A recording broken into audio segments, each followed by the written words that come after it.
It's hard to think of an opera which is more single-mindedly about sex and death than ManonLescaut. When I started to get accustomed to the story, to understand the story, the more it seemed to me like a 40s film noir.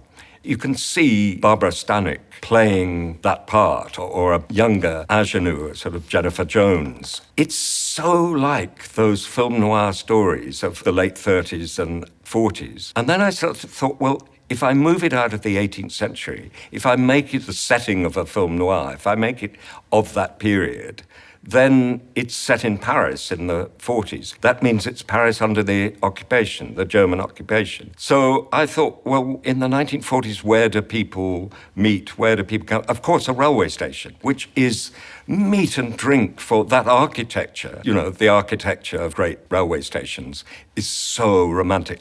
The second act is in a large house in Paris.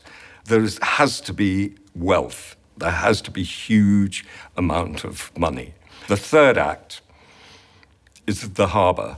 There's a ship in the background where the women are to be deported, and there's a prison in the foreground. And in the fourth act, there's a kind of post-nuclear landscape. It's a world of desolation. I had this wonderful cast of these two young singers. Jonas, unquestionably, bestrides the globe like a colossus. He's very charismatic. He's a very, very good actor. He's extremely subtle. He's very good looking. And then this magnificent voice. And Christine Opelais, who I've seen at Covent Garden. She's beautiful. She sings beautifully. And I think she's kind of perfectly cast. My ambition is to bring out every detail, psychological detail, every detail of behavior, so that the heart, the brain and the eyes are engaged in the same way as the ears are engaged.